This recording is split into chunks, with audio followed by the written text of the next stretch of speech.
രാജുവേട്ടൻ എന്തൊരു സുന്ദരനാ, രാജുവേട്ടൻ എന്തൊരു സുന്ദരനാ. അപ്പൊ നമ്മൾ ഇതിപ്പോ ആമിർ അലി ഇങ്ങനെ ആയതുകൊണ്ട്, പക്ഷെ ഇന്നും ഞാൻ വിശ്വസിക്കുന്നു നോബഡിയിലെ ജേക്സ് ബിജോയ് ആണ് യഥാർത്ഥ ജേക്സ് ബിജോയ് എന്നാണ് എനിക്ക് തോന്നിയിട്ടുള്ളത്. ഞാൻ വരാം, ഞാൻ കരൺ ജോറിനെയും രാഹുലിനെയും മഞ്ജുനെയൊക്കെ വിളിച്ചോണ്ട് ലുലു മോളിൽ അന്ന് വരാം. അപ്പൊ അന്ന് സംസാരിക്കാൻ നോക്ക്. ഇനി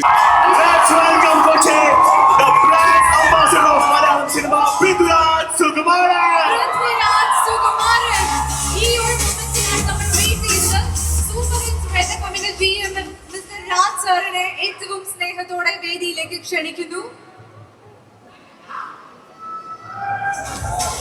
വെൽക്കം പൃഥ്വിരാജ് സുകുമാരൻ. മലയാളത്തിന്റെ അഭിമാനം, മലയാള സിനിമയുടെ നിലവാരം, മലയാള സിനിമയുടെ സ്വകാര്യ അഹങ്കാരം. Welcome round. ഒരു വലിയ കൈഡ് പോലിട്ട് കാണാൻ കാത്തിരിക്കുന്ന എത്ര പേരുണ്ട്? പൃഥ്വിരാജ് സുകുമാരൻ, നമ്മുടെ രാജുവേട്ടന് ഈ കൈയടി മതിയോ? കുറച്ചും കൂടെ ഒന്ന് നന്നായിട്ടൊന്ന് ചേർ ചെയ്തേ.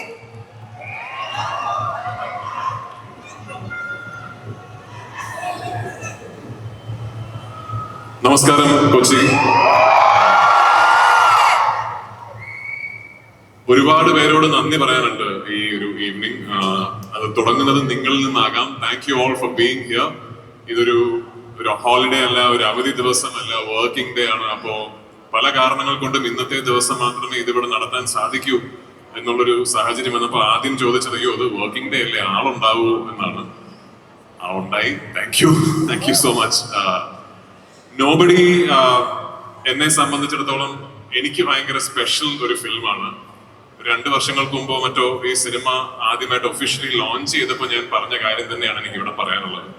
ഒരു നിർമ്മാതാവ് എന്ന നിലയിൽ ഞാൻ എത്രത്തോളം ഈ സിനിമയെ കുറിച്ച് എക്സൈറ്റഡ് ആണോ അതിന്റെ ഒരു 10 മടങ്ങ് ഞാൻ ആസ് എൻ ആക്ടർ ഈ സിനിമയെ കുറിച്ച് എക്സൈറ്റഡ് ആണ്. ഞാൻ കഴിഞ്ഞ കുറെ കാലങ്ങളിൽ ചെയ്തതിൽ എനിക്ക് ഏറ്റവും ഞാൻ എൻജോയ് ചെയ്ത ഒരു കഥാപാത്രമാണ് രാജീവൻ. ഞാൻ ഏറ്റവും എൻജോയ് ചെയ്തൊരു സെറ്റാണ് നോബഡിയുടേത്. ഇപ്പൊ സമീർ ഇവിടെ ഉള്ളതുകൊണ്ട് സമീറിനെ കുറിച്ച് പറഞ്ഞു തുടങ്ങാം. ഒരുപാട് യങ് പ്രോമിസിങ് റൈറ്റേഴ്സ് ഉള്ള അങ്ങനെ ഒരു വെൽത്ത് ഉള്ള ഇൻഡസ്ട്രിയാണ് നമ്മുടേത്. എന്നാൽ നമ്മുടെ ഇൻഡസ്ട്രിയിൽ ഞാൻ വർക്ക് ചെയ്തിട്ടുള്ളതിൽ one of the most original, the most talented screenplay writers ആണ് സമീർ. ആൻഡ് സമീറിനാണ് ഞാൻ ആദ്യം നന്ദി പറയേണ്ടത്. രാജീവനെ കുറിച്ച് രാജീവനെ എഴുതിയപ്പോൾ രാജീവനിൽ എന്റെ മുഖം കണ്ടതിന്. നിസാം എന്നിവിടെ ഇല്ല. നമ്മൾ ആക്ച്വലി ട്രൈ ചെയ്തു നിസാം എത്തിയിട്ട് ഇത് തുടങ്ങാൻ വേണ്ടി. അതിനാണ് കുറച്ചൊക്കെ ഇത് വൈകിപ്പിച്ചത്. പക്ഷെ നിസാം വളരെ ദൂരെ ഒരു സ്ഥലത്ത് ഇവിടെ എത്തിക്കൊണ്ടിരിക്കുകയാണ്. അപ്പൊ എത്തുമ്പോൾ ഒരു 8-8:30 മണിയെങ്കിലും കഴിയുമെന്ന് പറഞ്ഞതുകൊണ്ടാണ് നിസാം ഇല്ലാതെ ഈ പരിപാടി നടത്തേണ്ടി വന്നത്.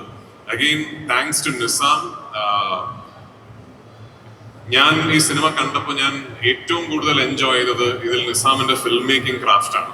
അത് ഞാൻ നിസാമിനോട് തന്നെ നേരിട്ട് പറയുകയും ചെയ്തിട്ടുണ്ട്. Regardless of what ever happens in theatres, ഒരു കാര്യം നിങ്ങൾക്ക് തർക്കമുണ്ടാവില്ല, ഔട്ട്സ്റ്റാൻഡിങ് ഫിലിം മേക്കിംഗ് ക്രാഫ്റ്റ് ഉള്ള ഒരു സിനിമയാണ് നോബഡി.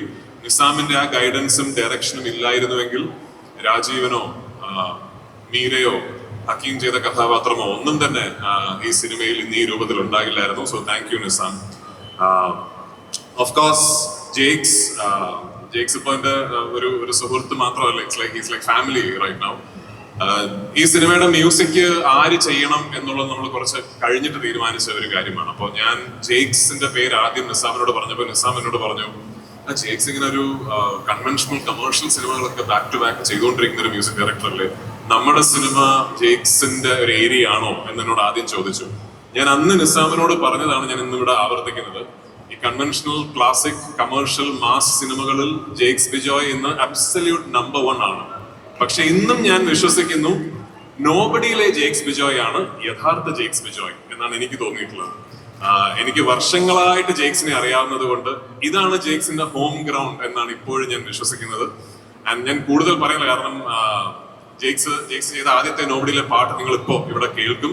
ഞാൻ ഒരു കാര്യം ഞാൻ പറയാം, ഇത് എല്ലാവരും പേഴ്സണൽ ആണല്ലോ, സബ്ജക്റ്റീവ് ആണോ. ഞാൻ പറയുന്നത് തള്ളായിട്ട് നിങ്ങൾക്ക് തോന്നിയാൽ of course you are free to think of it that way. പക്ഷെ ഇപ്പൊ നിങ്ങൾ ഈ കേൾക്കാൻ പോകുന്ന പാട്ട് കഴിഞ്ഞൊരു 2 to 3 weeks മുമ്പാണ് ജേക്സ് ആദ്യം എനിക്ക് അതിന്റെ ഒരു ട്രാക്ക് അയച്ചു തരുന്നത്. ഞാൻ എന്റെ സിനിമകളിൽ ജേക്സ് ചെയ്ത പാട്ടുകളിൽ രണം എന്ന സിനിമയുടെ ടൈറ്റിൽ ട്രാക്കിന് ശേഷം ഏറ്റവും കൂടുതൽ പ്രാവശ്യം റിപ്പീറ്റ് ചെയ്ത് കേട്ട പാട്ടാണ് ഇപ്പൊ നിങ്ങൾ ഇവിടെ കേൾക്കാൻ പോകുന്നത്. I absolutely love that track. എനിക്ക് ഭയങ്കര ഇഷ്ടമുള്ള പാട്ടാണത്. And huge credit for that goes to Suhir.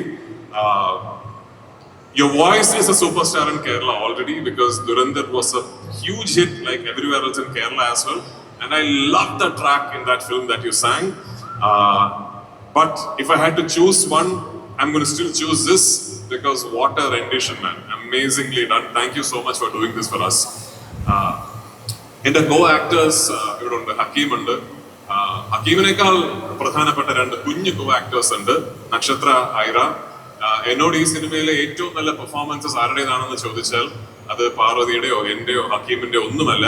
ഇവർ രണ്ടുപേരുടെയുമാണ് ഈ സിനിമയിൽ എനിക്ക് ഏറ്റവും ഇഷ്ടപ്പെട്ട രണ്ട് പെർഫോമൻസസ്. ഇത് വെറുതെ രണ്ട് കുഞ്ഞുങ്ങൾ ഒരു സിനിമയുടെ ഭാഗമാകുമ്പോൾ കുട്ടികളല്ലേ, അവരെ ഒന്ന് പ്രോത്സാഹിപ്പിക്കണം എന്ന് കരുതിയല്ല ഞാൻ പറയുന്നത്. കാരണം ഇവർ രണ്ടുപേരും ചെയ്ത കഥാപാത്രങ്ങൾ ഈ സിനിമയുടെ പ്രധാനപ്പെട്ട പ്ലോട്ട് പോയിന്റ്സ് ഷോൾഡർ ചെയ്യുന്ന കഥാപാത്രങ്ങളാണ്. അത് ജെനുവൻലി ആസ് ആക്ടേഴ്സ് അവർ ചെയ്തത് I'm in awe of them. രണ്ടുപേരും വളർന്ന് വലിയ ആക്ടേഴ്സ് ആകണം എന്നാണ് എൻ്റെ ആഗ്രഹം. ആയില്ലെങ്കിൽ I will be disappointed because you are so talented. Last but of course not the least, my partner എൻ്റെ ഞങ്ങൾ പിന്നെ വിളിക്കായിരിക്കും. ഇത് ഐറ, ഇത് നക്ഷത്ര. രണ്ടിന് നല്ല കുറുമ്പുണ്ടെങ്കിലും നല്ല കിടിലൻ ആക്ടേഴ്സ് ആണ്.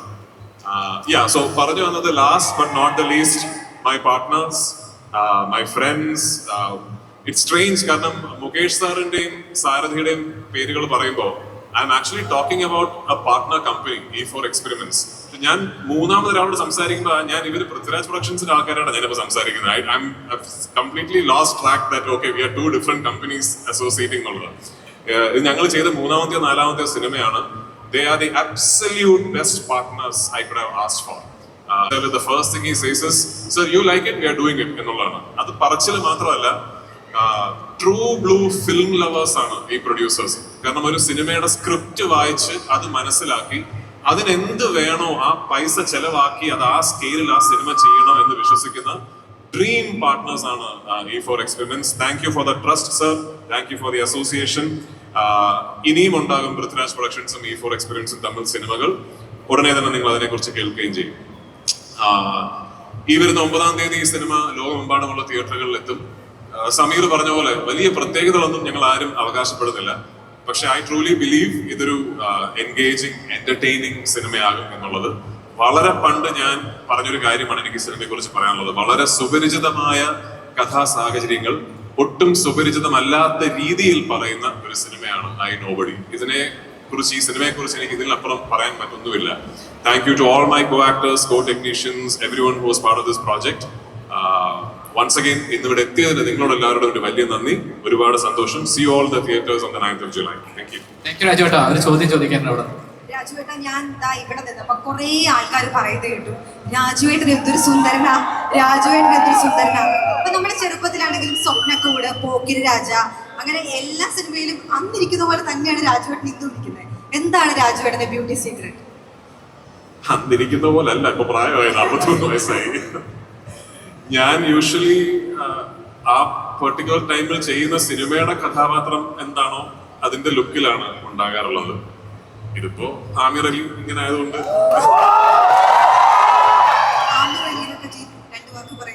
ആമിർ അലിയെ പറ്റി പറയാൻ ഇനി സമയമുണ്ടല്ലോ. ഞാൻ ആ സിനിമയുടെ റിലീസുമായി സംബന്ധിച്ച് തീർച്ചയായും മിനിഞ്ഞാന്ന് പാക്കപ്പ് ആയതേ ഉള്ളൂ സിനിമ. ഓഗസ്റ്റ് 20-ാം തീയതി ആ സിനിമ ലോകമെമ്പാടുമുള്ള തിയേറ്ററുകളിൽ എത്തും. ഐ നോബഡി പോലെ തന്നെ അതും ഒരു ജേക്സ് ബിജോയ് കത്തിക്കൽ ആയിരിക്കും. അല്ല രാജുവേട്ടാ, ശരിക്കും പറഞ്ഞാൽ എനിക്ക് ഭയങ്കര റെസ്പെക്ട് തോന്നുന്ന ഒരു സംഭവമാണ്. കാണുമ്പോൾ ഒരു അസൂയ തോന്നുന്നുണ്ട്. ശരീരം ഒരു 10-15 കിലോ കുറയ്ക്കാൻ വേണ്ടി ഒരു വർഷം ഞാൻ കഷ്ടപ്പെട്ടു. രാജേട്ടൻ ഓർമ്മയുണ്ടോ? 15 കിലോ എവിടുന്ന് കുറയ്ക്കാൻ? ഇനി കുറയ്ക്കാനില്ല, കുറഞ്ഞതാ. ഓർമ്മയുണ്ടല്ലോ പണ്ട് കണ്ടത്. അപ്പൊ അത് വെച്ച് നോക്കുമ്പോ നിങ്ങളുടെ ശരീരം കാണുമ്പോൾ എനിക്ക് തോന്നുന്നുണ്ട് ഇതിലൊരു ലുക്ക് വേറെ, നമ്മുടെ മുമ്പിൽ നിൽക്കുന്ന രാജുവേട്ടന്റെ ഈ ലുക്ക് വേറെ, നേരത്തെ ആട് ജീവിതത്തിൽ കണ്ടപ്പോൾ ലുക്ക് വേറെ. ഈ ബലൂണെ ഞാൻ ഇതിനു മുമ്പ് കണ്ടിട്ടുള്ളൂ ഇങ്ങനെ വീർക്കുകയും ചുരുങ്ങുകയും ചെയ്യുന്നത്. ഇത് എങ്ങനെ സാധിക്കുന്നു? അത് നമ്മളെ ഒരു സിനിമയോ അല്ലെങ്കിൽ ഒരു കഥാപാത്രമോ ആണ് നമ്മളെ ഇൻസ്പയർ ചെയ്യുന്നത്. അപ്പൊ ആസ് എൻ ആക്ടർ നമുക്ക് കഴിയുന്നിടത്തോളം കാലം നമ്മുടെ ശരീരം ആ രീതിയിൽ ഫ്ലെക്സിബിൾ ആക്കി വെക്കുക എന്നുള്ളതാണ് എനിക്ക് തോന്നിയിട്ടുള്ളത്. അങ്ങനെ നോക്കുകയാണെങ്കിൽ ഞാൻ കണ്ടിട്ടുള്ള ഏറ്റവും ഫ്ലെക്സിബിൾ ആക്ടർ മമ്മൂക്കയാണ്. കാരണം ഞാനത് ഈ മമ്മൂക്കയുടെ ലാലേട്ടന്റെ പേര് പറഞ്ഞാൽ കൈയടി കിട്ടും എന്നുള്ളതുകൊണ്ട് പറയല്ലോ. നമ്മൾ ശരിക്കും ഇപ്പൊ മമ്മൂക്കേനെ നമ്മൾ ഏത് കഥാപാത്രമായിട്ട് കണ്ടാലും മൂപ്പര് അതുപോലെ ഇരിക്കുന്നു തോന്നില്ല നമുക്ക്. ഇപ്പൊ അമരത്തിൽ അച്ചൂട്ടിയായിട്ട് കണ്ടാലും ഒരു തനി മുക്കുവാനായിട്ട് തോന്നും. ഇപ്പൊ നമുക്ക് കിങ്ങിലെ കളക്ടറായിട്ട് കണ്ടാലും ശരിക്കും ഒരു അങ്ങനത്തെ ഒരാളായിട്ട് തോന്നും. അപ്പൊ ആ രീതിയിൽ മൂപ്പര് ഫിസിക്കലി അങ്ങനെ ഭയങ്കര ഈസിലി ക്യാരക്ടേഴ്സിലേക്ക് ലെൻഡ് ആവുന്ന ഒരാളാണല്ലോ. കമൽ ഹാസൻ സാർ അങ്ങനെയാണ്. അപ്പൊ എനിക്ക് അതൊക്കെയാണ് ഇൻസ്പിറേഷൻ. ഇപ്പൊ നാളെ ഒരു ഫിലിം മേക്കർ വന്നിട്ട് എന്റെ ക്യാരക്ടർ എനിക്ക് ഇങ്ങനെയൊക്കെയാണ് രാജീവൻ വേണ്ടതെന്ന് പറഞ്ഞാൽ എന്നെ കൊണ്ടാവുന്ന പോലെ അങ്ങനെ ആയിത്തീരാ. അപ്പൊ നാളത്തെ ഇപ്പൊ ഇത് കഴിഞ്ഞിട്ട് ഇപ്പൊ വാരണാസി എന്ന് പറയുന്ന സിനിമയിൽ മറ്റൊരു ലുക്കും ശരീരവും അതാ സിനിമ കാണുന്നത് മനസ്സിലായി. ഇപ്പൊ നിങ്ങൾ കാണുന്നത് ആമിർ അലിയുടെ ലുക്കാണ്. ഓക്കെ രാജുവേട്ട, എനിക്ക് സിനിമയുമായി ബന്ധപ്പെട്ട ഒരു ചോദ്യം ചോദിക്കാം. നല്ല കാര്യമാണ്. അതായത് പൃഥ്വിരാജ് എന്ന പെർഫോമറിനെ മലയാളത്തിന് അറിയാം. ഈ ഒരു സിനിമയിൽ രാജുവേട്ടൻ വിലയിരുത്തുമ്പോൾ എന്റെ പെർഫോമൻസിനെ എലിവേറ്റ് ചെയ്യുന്ന തരത്തിൽ ഒരു ജെയ്ക്സ് ബിജോയ് പെർഫോമൻസ് ഉണ്ട്, അല്ലെങ്കിൽ അങ്ങനെ ഒരു മ്യൂസിക് ഉണ്ട് എന്ന് തോന്നിയൊരു മൊമെന്റ് ഉണ്ടോ? ഈ സിനിമ എന്ന് പറയുന്നത് ടോട്ടലി ഒരു കൊളാബറേറ്റീവ് എഫേർട്ടാണ്. ഇപ്പൊ ഒരു നടൻ ഒറ്റയ്ക്ക് ഒരു ഗംഭീര പെർഫോമൻസ് കൺസ്ട്രക്ട് ചെയ്യാനൊന്നും പറ്റില്ല. അതിനാദ്യം ആവശ്യം നല്ലൊരു റിട്ടേൺ മെറ്റീരിയലാണ്. അതെനിക്ക് കിട്ടി, സമീർ അതെനിക്ക് തന്നു. അതിനുശേഷം ആവശ്യം ആ മെറ്റീരിയലിനെ നല്ല രീതിയിൽ കൺസീവ് ചെയ്യാൻ മാത്രം ക്രാഫ്റ്റും ക്ലാരിറ്റിയും ഉള്ള ഒരു ഫിലിം മേക്കറാണ്. അതും എനിക്ക് കിട്ടി.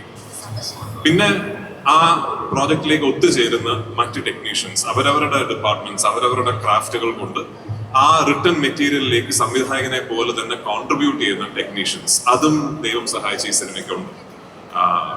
സിനിമാറ്റോഗ്രാഫർ, പ്രൊഡക്ഷൻ ഡിസൈനർ, ജേക്സ്, അങ്ങനെ ഒരുപാട് പേര്, കോ ആക്ടേഴ്സ്, എല്ലാവരും ചേർന്നിട്ടാണ് ഓരോ പെർഫോമൻസസും ക്രിയേറ്റ് ചെയ്യുന്നത്. അപ്പൊ ഇതിൽ ആരെങ്കിലും ഒരാൾ കത്തിക്കുകയോ അണയ്ക്കുകയോ ഒന്നും ചെയ്തിട്ടില്ല. കൊളാബറേറ്റീവ്ലി എന്നെ സംബന്ധിച്ചിടത്തോളം വളരെ നല്ല രീതിയിൽ വർക്ക്ഔട്ട് ആയ ഒരു സിനിമയാണ് ഐ നോബഡി എന്ന് ഞാൻ കരുതുന്നു. And Rajeevan is a performance that to me I'm very happy about. ഇന്ന് എൻ്റെ അടുത്ത് ഒന്നുകൂടി ഈ സിനിമ ഷൂട്ട് ചെയ്താൽ ബെറ്റർ ആക്കാൻ പറ്റുന്ന സീനുകൾ ഉണ്ടോ എന്ന് ചോദിച്ചാൽ ഈ ഒരുപാട് സീനുകൾ ഇതിലും ബെറ്റർ ആക്കാമായിരുന്നു. പക്ഷെ ഞാൻ ആടുജീവിതത്തിന്റെ സമയത്ത് പറഞ്ഞതുപോലെ എന്നോട് ചോദിക്കുകയാണ്, ഇതിൽ ഏതെങ്കിലും ഒരു സീനിൽ ഒരു 100% കൊടുക്കാതിരുന്നിട്ടുണ്ടോ? അതില്ല. എന്നെ കൊണ്ട് പറ്റുന്ന മാക്സിമം ഞാൻ ചെയ്തിട്ടുണ്ട്. So I hope you like it. രാജുവേട്ടാ, last question before the anthem goes. Last question. ഇത് നമ്മൾ ഖലീഫിനെ പറ്റി സംസാരിച്ചു, നോബഡിനെ പറ്റി നമ്മൾ ഇത്ര നേരം സംസാരിച്ചുകൊണ്ടിരിക്കുകയാണ്. കപ്പിൾ ഓഫ് ഡേയ്സ് ബാക്ക് ഒരു പോസ്റ്റർ ലോഞ്ച് ഞങ്ങൾ കണ്ടിരുന്നു. ഒടിയൻ എന്ന സിനിമ പൃഥ്വിരാജ് സുകുമാരനെ രാഹുൽ സദാശിവൻ ഡയറക്ട് ചെയ്യുന്നു. കരൺ ജോഹറിന്റെ ഡെബ്യൂ പ്രൊഡക്ഷൻ. എന്തെങ്കിലും പറയാറായോ ആ സിനിമയെ പറ്റി? ഷൂട്ട് തുടങ്ങിയിട്ടില്ലെന്ന് പറയാം, പക്ഷെ എന്താണ് പൃഥ്വിരാജ് സുകുമാരൻ എന്നൊരു ആക്ടറിനെ അതിലേക്ക് നയിച്ചത്? ഞാൻ കരൺ ജോഹറിനെയും രാഹുലിനെയും മഞ്ജുനെയൊക്കെ വിളിച്ചോണ്ട് ലുലു മോളിൽ അന്ന് വരാം. അപ്പൊ അന്ന് സംസാരിക്കാൻ നോക്ക്, ഇനി സമയമുണ്ടല്ലോ. എനിക്ക് ഭയങ്കര ഇഷ്ടപ്പെട്ടു രാഹുലിന്റെ കഥയും കാര്യങ്ങളെല്ലാം. എനിക്ക് തോന്നുന്ന മലയാളത്തിൽ നമ്മൾ ആ ഹൊറർ ജോണറിൽ കണ്ടിട്ടുള്ളത് ഒരു ആംബിഷ്യസ് ആയിട്ടുള്ള ഒരു അറ്റംപ്റ്റ് ആണ്. അത്രേ ഉള്ളൂ പറയാൻ. അപ്പൊ thank you so much. So moving on to the official anthem launch. നമുക്ക് ഒരു കാര്യം ചെയ്യാം. ഞങ്ങൾ ഇവിടെ നിന്നാൽ ഒരു ഒബ്ജക്ഷൻ ആവുന്നുണ്ടെങ്കിൽ നമുക്ക് ആന്തം ഒന്ന് കാണണ്ടേ? ഈ സ്ക്രീനിൽ എല്ലാവർക്കും കാണാം. രാജുവേട്ടാ thank you, please be seat. നമുക്ക്